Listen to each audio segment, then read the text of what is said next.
ನನ್ನ ಹೆಸರು Rukmini V P ಅಂತ. ನಾನು ಸುಮಾರು 17 ವರ್ಷ ಗಾರ್ಮೆಂಟ್ ಫ್ಯಾಕ್ಟ್ರಿನಲ್ಲಿ ಟೈಲರ್ ಆಗಿ ಕೆಲಸ ಮಾಡಿದ್ದೀನಿ.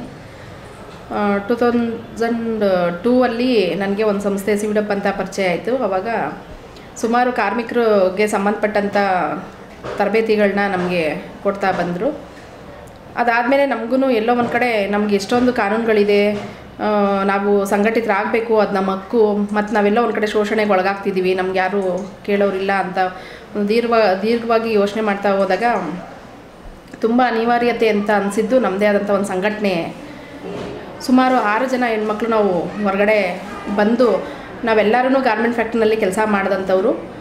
ನಾವು ಕಾರ್ಮಿಕರದೇ ಆದಂಥ ಯೂನಿಯನ್ ಒಂದನ್ನು ನಾವೇ ಮಹಿಳೆಯರೇ ಯಾಕೆ ಕಟ್ಟಬಾರ್ದು ಅಂತ ಹೇಳಿ ಗಾರ್ಮೆಂಟ್ ಲೇಬರ್ ಯೂನಿಯನ್ ರಿಜಿಸ್ಟ್ರು ಮಾಡಿದ್ವಿ. 2012 ಏಪ್ರಿಲಲ್ಲಿ ರಿಜಿಸ್ಟರ್ ಆಯಿತು. ಗಾರ್ಮೆಂಟ್ ಕಾರ್ಮಿಕರ ಸಂಘ ನೋಂದಾವಣೆ ಮಾಡಿದ್ವಿ. ಅದೆಲ್ಲ ಮತ್ತು ಕಾರ್ಮಿಕರಾಗಿ ನಮಗೆ ಕಾರ್ಮಿಕರ ನಾಡಿಮಿಡಿತ ಕೂಡ ಗೊತ್ತಿದೆ, ಒಳಗಡೆ ಯಾವ ಥರ ಸಮಸ್ಯೆಗಳಿದೆ, ಕಾರ್ಮಿಕರಿಗೆ ಏನು ಅವ್ರಿಗೆ ಯಾವ ಥರ ಮಾತಾಡಿದ್ರೆ ಅವ್ರಿಗೆ ಯಾವುದು ಬದಲಾವಣೆಗಳು ಬೇಕು ಅನ್ನೋದು ಕೂಡ ನಮಗೆ ಒಳಗಡೆ ನಾವು ಕಾರ್ಮಿಕರಾಗಿ ಗೊತ್ತಿರೋದ್ರಿಂದ ನಾವು ಆ ಒಂದು ಇದರಲ್ಲಿ ಕೆಲಸ ಮಾಡ್ಕೊಂಡು ಹೋಗ್ತಾಯಿದ್ದೀವಿ. ಮೊದಲನೇದಾಗಿ ಗಾರ್ಮೆಂಟ್ ಫ್ಯಾಕ್ಟ್ರಿಗಳಲ್ಲಿ ಇರ್ತಕ್ಕಂಥ ಸಮಸ್ಯೆಗಳ ಬಗ್ಗೆ ಮಾತಾಡಬೇಕು ಅಂದರೆ, ನಾನು ಒಬ್ಬಳು ಗಾರ್ಮೆಂಟ್ಸ್ ಕಾರ್ಮಿಕಳಾಗಿ ಮೊದಲನೇದು ತುಂಬ ಹೆಚ್ಚು ಕಷ್ಟ ಅಂತ ಹೇಳೋದು ಪ್ರೊಡಕ್ಷನ್ ಟಾರ್ಗೆಟು. ಆ ಪ್ರೊಡಕ್ಷನ್ ಟಾರ್ಗೆಟು ಒಂಥರ ಅವೈಜ್ಞಾನಿಕವಾಗಿ ಫಿಕ್ಸ್ ಮಾಡ್ತಾರೆ.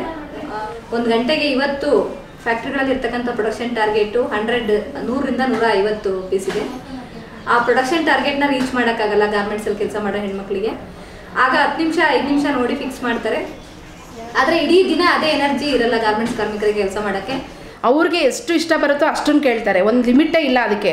ತುಂಬ ಕೋಪ ಬರೋದು ಅಂತಂದರೆ, ತುಂಬ ಬೇಜಾರಾಗೋದು ಅಂತಂದರೆ ಆ ವಿಷಯದಲ್ಲೇ ತುಂಬ ಬೇಜಾರಾಗೋದು. ಕಾರ್ಮಿಕರಿಗೆ ಗೌರವ ಕೊಡದೇ ಇರೋದು ಆ ಪ್ರೊಡಕ್ಷನ್ ವಿಷಯದಿಂದನೇ ಎಲ್ಲ ಇದು ಉಟ್ಕೊಳ್ಳೋದು ಅಲ್ಲಿಂದನೇ. ಅವ್ರಿಗೆ ರಜಾ ಸಿಗಲ್ಲ, ಕೆಟ್ಟದಾಗ ಬೈಯೋ ಅಂಥದ್ದು, ಮತ್ತು ಪೀಸು ಅಲ್ಲಿ ಎಸೆಯೋ ಅಂಥದ್ದು, ಕೂಗಾಡೋ ಅಂಥದ್ದು. ಅಂದರೆ ಈಗೇನಾಗಿದೆ ಅಂದರೆ 2004ರಿಂದ ಈಚೆಗೆ ಏನಾಗಿದೆ ಅಂದರೆ ಯಾವಾಗ ಈ ಕೋಡ್ ಆಫ್ ಕಾಂಟ್ಯಾಕ್ಟು ಬಂತು ಮತ್ತು ಯಾರು ಬೇಕಾದರೂ ಪೀಸ್ನ ತಗೊಂಡು ಮಾಡ್ಬೋದು ಅನ್ನೋ ಒಂದು ಇದು ಯಾವಾಗ ಬಂತು, ಆವಾಗಿಂದ ಏನಾಯ್ತು ಅಂದರೆ ತುಂಬ ಗಾರ್ಮೆಂಟ್ ಇಂಡಸ್ಟ್ರಿಯಲ್ಲಿ ತುಂಬ ದೌರ್ಜನ್ಯಗಳು ಶುರುವಾಯಿತು. ಆ ಥರದ್ದು ಪರಿಸ್ಥಿತಿ ಆಗಿದೆ. ಮತ್ತು ನಮ್ಮದು ಬಾಡಿಗೆ ಕಟ್ಕೊಂಡು ಜೀವನ ಮಾಡಬೇಕು. ಬಾಡಿಗೆ, ಮಕ್ಕಳ ಎಜುಕೇಷನು, ಮತ್ತು ದೊಡ್ಡವರ ಆರೋಗ್ಯ, ಮತ್ತು ನಮ್ಮ ಹೆಲ್ತ್ ಕೂಡ ಏನು ಕೆಲಸ ಮಾಡ್ತಾ ಹೆಲ್ತ್ಗಳು ತೊಂದರೆ ಆಗ್ತಾ ಇರೋದು, ಈ ಥರದ್ದು ತುಂಬ. 5,000 ಕೊಟ್ಟರು ಕೂಡ 450ರಲ್ಲಿ ಉಳಿತಾಯ ಮಾಡಿದ ಹಣನ ಈಗ ಸಾಕಾಗ್ತಿಲ್ಲ ನಮಗೆ. ಕರ್ನಾಟಕ ಸರ್ಕಾರ ಫಿಕ್ಸ್ ಮಾಡಿರ್ತಕ್ಕಂಥ 194 ರೂಪಾಯಿ ವೇತನ ಏನಕ್ಕೂ ಸಾಕಾಗ್ತಾ ಇಲ್ಲ. ಇದರಿಂದ ಹಲವಾರು ಸಮಸ್ಯೆಗಳನ್ನ ಗಾರ್ಮೆಂಟ್ಸ್ ಕಾರ್ಮಿಕರು ಎದುರಿಸ್ತಾ ಇದ್ದಾರೆ. ಅವರು ಯಾವಾಗಲೂ ಕೂಡ ಒಂದು ಪೌಷ್ಟಿಕವಾದ ಆಹಾರನ ಉಪಯೋಗಿಸೋಕ್ಕಾಗ್ತಾ ಇಲ್ಲ, ಅವ್ರಿಗೆ ಬೇಕಾದಂಥದ್ದನ್ನ ತೊಗೊಂಡು ತಿನ್ನೋಕ್ಕಾಗ್ತಾ ಇಲ್ಲ. ಅವ್ರು ದುಡಿತಕ್ಕಂಥದ್ದೆಲ್ಲದು ಕೂಡ ಯಾವುದೋ ಮಾಲಲ್ಲಿ ಹೋಗಿ ಪರ್ಚೇಸ್ ಮಾಡೋಕ್ಕಾಗಲ್ಲ.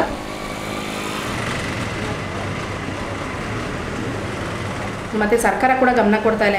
ಮೇಯ್ನಾಗಿ ನಮ್ಮ ಗುರಿ ಏನು ಅಂತಂದರೆ, ಒಟ್ಟಾರೆಯಾಗಿ ಗಾರ್ಮೆಂಟ್ ಫ್ಯಾಕ್ಟ್ರಿನಲ್ಲಿ ಇವತ್ತು ಸುಮಾರು 1200 ಫ್ಯಾಕ್ಟ್ರಿಗಳು, ಲೇಬರ್ ಡಿಪಾರ್ಟ್ಮೆಂಟ್ ಪ್ರಕಾರ 1200 ಫ್ಯಾಕ್ಟ್ರಿಗಳಿದೆ. 5 ಲಕ್ಷಕ್ಕೂ ಅಧಿಕ ಕಾರ್ಮಿಕರು ಕೆಲಸ ಮಾಡ್ತಾಯಿದ್ದಾರೆ.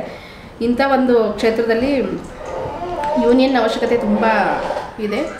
ಯೂನಿಯನ್ನು ಆಗಬೇಕು, ಮತ್ತು ಕಾರ್ಮಿಕರು ಸಂಘಟಿತರಾಗಿ ಮತ್ತು ಅವ್ರ ಹಕ್ಕುಗಳಿಗೋಸ್ಕರ ಕಲೆಕ್ಟಿವ್ ಬಾರ್ಗಿನ್ ಕೂಡ ಮಾಡಬೇಕಾಗಿದೆ.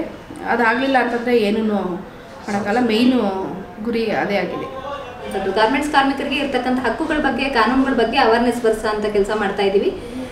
ಅದು ಒಂದು ಆಕ್ಟಿವಿಟಿ. ಆದರೆ ಇನ್ನೊಂದು ಏನಂತಂದರೆ, ಫ್ಯಾಕ್ಟ್ರಿಗಳ ಮುಂದೆ ಪ್ರತಿದಿನ ಎಲ್ಲ ಕಾರ್ಯಕರ್ತರು ಕೂಡ ಗೇಟ್ ಮೀಟಿಂಗ್ಗಳನ್ನ ಮಾಡ್ತಾರೆ.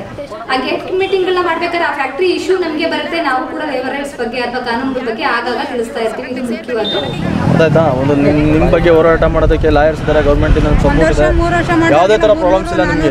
ನಾವು ಅದು ರೀತಿ ನಾವು ಮಾಡ್ಕೊಡ್ತೀವಿ. ನಾವು ಪ್ರಾಬ್ಲಮ್ಸ್ ಏನಿದ್ರು ನಾವು ಕ್ಲಿಯರ್ ಮಾಡ್ತೀವಿ. 3 ವರ್ಷ ಮಾಡಿದ್ರೆ 600 ರೂಪಾಯಿ. ಫ್ಯಾಕ್ಟ್ರಿ ಕಮಿಟಿ ಬಿಟ್ಟರೆ ನಮಗೆ ಇನ್ನೊಂದು ಏನಂತಂದರೆ,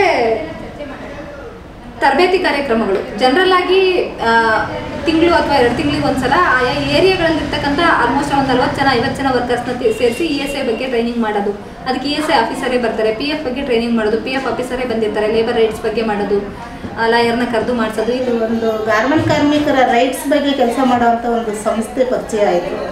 ಆ ಸಂಸ್ಥೆ ಪರಿಚಯ ಆದಮೇಲೆ ನನಗೆ ಸ್ವಲ್ಪ ನಿಜವಾದ ಫ್ಯಾಕ್ಟ್ರಿಗಳಲ್ಲಿ ಇಂತಿಂಥ ಸೌಲಭ್ಯಗಳು ಇರಬೇಕು, ಇದೆ ಕಾನೂನು ಪ್ರಕಾರ ಇದೆಯಲ್ಲ, ನಮಗೆ ಗೊತ್ತೇ ಇಲ್ವಲ್ಲ ಅಂತ ನನಗೆ ಆವಾಗಲೇ ಗೊತ್ತಾಗಿದೆ.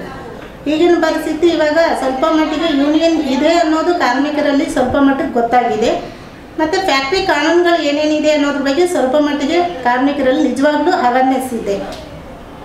ಮತ್ತು ಎಲ್ಲರೂ ಎಚ್ಚೆತ್ಕೊಳ್ತಾ ಇದ್ದಾರೆ. ಹೆಚ್ಚು ದಿನ ನಿಮ್ಮ ದಬ್ಬಾಳಿಕೆಗಳು ಶೋಷಣೆಗಳು ಮಾಡೋಕ್ಕೆ ಆಗಲ್ಲ, ಕೊನೆ ಅಂತ ಬಂದಿದೆ.